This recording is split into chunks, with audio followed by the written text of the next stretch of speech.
लगभग आधी रात हो चुकी थी और बारिश रुकने का नाम नहीं ले रही थी। अपना काम खत्म करके मैं ऑफिस से निकलने लगा तो मुझे गार्ड भैया ने टोक दिया।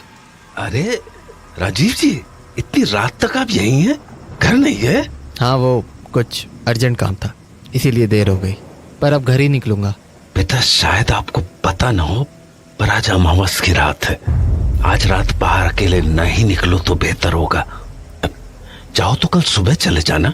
क्या बात कर रहे हो आप गार्ड भैया? कल दोबारा ऑफिस भी तो आना होगा मुझे। बेटा, बात मानो मेरी, आज रात अकेले मत जाओ। घर पे कुछ काम है भैया, जाना तो पड़ेगा। तो एक काम करो, कुछ देर रुक जाओ, मेरी ड्यूटी खत्म हो जाएगी, फिर हम दोनों साथ निकल लेंगे। अरे भैया, काफ़ी लेट हो जाएगा मुझे, और कल ऑफिस भी तो आना है। मैं निकलता हूँ, आखिरी बस आती ही होगी, वो छूट गई तो दिक्कत हो जाएगी मुझे। चलो, गुड नाइट। बेटा रुको। देखो, मैं जानता हूँ कि आप मुझसे ज्यादा पढ़े लिखे हो और आपको इन बातों पे ज्यादा भरोसा भी नहीं होगा, पर फिर भी ये अपने साथ रख लो। ये क्या है? माता का अंगार है, मेरी पत्नी ने मुझे दिया था। इसे अपने साथ रख लो, ये आपकी रक्षा करेगा। अरे भैया, क्या अभी? बेटा, बात मानो और इसे बस अपने पास रख लो। ठीक है, लाओ। मैंने वो पोटली अपने जेब में रख ली और वहां से निकल गया। बारिश बहुत ज़्यादा होने के कारण आसपास कोई भी नहीं दिख रहा था, तो मैं वहीं खड़ा खड़ा बस का इंतज़ार करने लगा।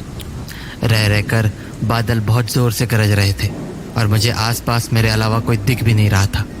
कुछ देर वहाँ खड़े रहने के बाद मुझे अंदाज़ा हो गया कि शायद आखिरी बस भी निकल चुकी है। तभी अपनी दाईं ओर पर मुझे एक आदमी दिखा।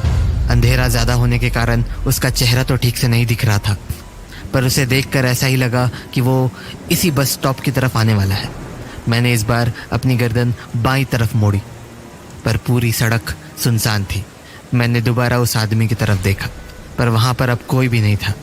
मुझे ये बात काफ़ी अजीब लगी, क्योंकि अभी थोड़ी देर पहले मैंने वहाँ पर किसी को देखा था।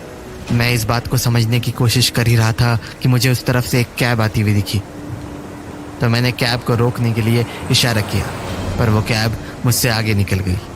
तो मैं हताश होकर दोबारा उस तरफ देखने लगा, पर तभी मुझे अपने पीछे गाड़ी के ब्रेक की आवाज़ सुनाई पड़ी। पलट कर देखा तो वो कैब रुक चुकी थी। मुझे लगा चलो अच्छा है, कुछ तो मिला। मैंने एक बार फिर पीछे की ओर देखा कि कहीं वो आदमी वहीं तो नहीं है जो मुझे कुछ देर पहले दिखा था, पर वहाँ कोई नहीं था। तो मैं कैब में जाकर बैठ गया और ड्राइवर को अपना एड्रेस बता दिया। SBI कॉलोनी भैया। कैब चल दी। गाड़ी थोड़ी ही दूर आगे बढ़ी थी कि मैंने ड्राइवर को पूछा, अरे भैया, ये आते हुए कोई आदमी दिखा था क्या? उसने मेरी बात का कोई जवाब नहीं दिया, तो मैंने दोबारा पूछा, भैया? नहीं देखा। अच्छा, अजीब है, कुछ देर पहले मैंने किसी को देखा तो था, पता नहीं कहाँ गायब हो गया। वो ड्राइवर कुछ देर गाड़ी चलाता रहा और फिर बोला, आज अमावस की रात है। हाँ, क्या मतलब? अमावस की रात को अक्सर ऐसे भटकते हुए साए दिख जाते हैं। हाँ, ये क्या बातें कर रहे हो? ये बकवास की चीजें मैं नहीं मानता हूँ, ठीक है? उल्टे पुल्टे लॉजिक्स मत दो मुझे। कहते हैं ऐसे साए हर अमावस की रात को अपना शिकार ढूंढते हैं। हेलो, क्यों बता रहे हो मुझे ये सब? कहना नहीं जानना है मुझे कुछ। और अगर किसी इंसान की नजर इन सायों पर पड़ जाती है, यार स्टॉप इट, समझ नहीं आ रहा है क्या तुम्हें? तो उसकी मौत तय हो जाती है। अरे तुम पागल वागल हो क्या? गाड़ी रोको यार, मुझे नहीं जाना है कहीं। जैसे आज तुम्हारी मौत तय है। व्हाट नॉनसेंस, तुम्हारा दिमाग फिर गया है क्या? लिसन, गाड़ी रोको, मुझे नहीं जाना है कहीं भी, जस्ट स्टॉप द कैब। पर मेरी बातों का मानो उस पर कोई असर ही नहीं हुआ। उसने गाड़ी नहीं रोकी, तो मैंने उससे दोबारा कहा, मेरी बात समझ नहीं आ रही है क्या? गाड़ी रोको चुपचाप। अपनी बाईं तरफ देखो, सब समझ आ जाएगा। अरे व्हाट बाईं ओर? क्या है बाईं ओर? सड़क पर देखो। उसके बोलने पर जब मैंने अपनी गर्दन सड़क की ओर मोड़ी तो मुझे वहाँ एक आदमी खड़ा दिखा। कपड़ों से वो भी कोई कैब ड्राइवर ही लग रहा था और अंधेरे के कारण उसका चेहरा ठीक से दिख भी नहीं रहा था। मुझे समझ नहीं आया कि आखिर ड्राइवर ने मुझे बाईं ओर देखने को क्यों बोला। तो मैंने गर्दन वापस सीधी की और ड्राइवर की ओर देखा, पर सामने का नज़ारा देख के मेरे होश उड़ गए। वो ड्राइवर अपनी सीट से गायब हो चुका था और गाड़ी अपने आप चली जा रही थी। मुझे समझ नहीं आ रहा था कि आखिर हो क्या रहा है। तभी गाड़ी में जोर का ब्रेक लगा और मेरा सर सीट पर जा भिड़ा। मैंने आंखें खोली तो देखा कि वो ड्राइवर पीछे मुड़कर मुझे ही देख रहा है और फिर उसने मुझसे कहा, साहब क्या हुआ, आप ठीक हो ना?